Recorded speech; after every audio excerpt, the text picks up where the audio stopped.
On se connecte au marché. Clap de fin pour Elon Musk dans le gouvernement de Donald Trump. Ils se sont retrouvés aujourd'hui pour mettre fin à ce Dodge. C'était prévu depuis longue date, hein. C'est pas des tensions et tout. Il a dit qu'il pourrait même peut-être revenir, mais ça a pris fin. C'était prévu normalement sur 30 jours, ça a mis plus de temps.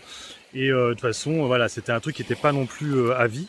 Hein, ce programme du Dodge, qui finalement a pas mal déçu, hein, finalement ce Dodge, qui n'a pas ramené autant d'argent que prévu. Je crois que finalement ils ont récupéré que 2000 milliards, alors qu'ils attendaient beaucoup plus, hein, sur le programme. Hein, c'est un peu le même style que le Afuera, hein, de Millet. Hein, c'est un peu ça. Donc du coup, back to business pour Elon Musk. Alors c'est vrai que moi, c'était pas vraiment... Déjà à l'époque où ils avaient annoncé ça, il y a plusieurs mois en arrière, j'avais dit ouais, c'était pas trop ça que je joue. Mais mine de rien, le cours de bourse sur Tesla a vachement remonté ces derniers temps. On est à 360 $. Comme quoi les gauchistes qui faisaient les dingos là, en disant ils vont faire plier Elon Musk, ils sont pas du tout arrivés parce que le cours de bourse est resté extrêmement haut.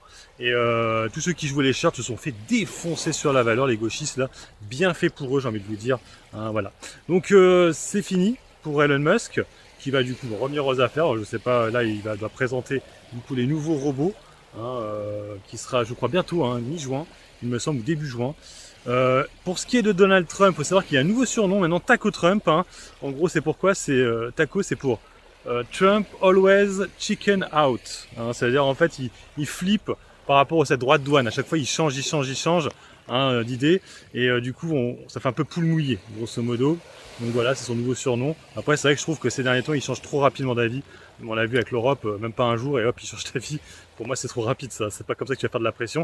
Et il faut savoir que normalement, je crois que c'est je sais plus quel cours dit qu'il n'a pas le droit de faire ça, en fait. C'est interdit, normalement, de faire ça. Il le fait, mais normalement, il n'est pas censé devoir faire ça. En fait, il n'a pas, ouais, c'est interdit.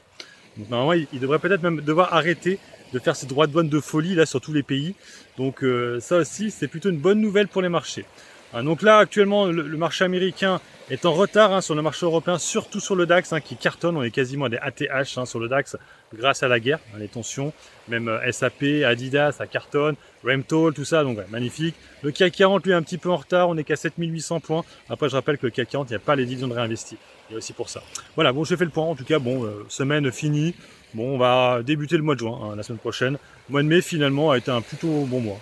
Je vous mets la performance du mois de mai sur le CAC 40. Allez, sur ce, moi, je vous laisse. Bon investissement et puis bon trade. Ciao, ciao.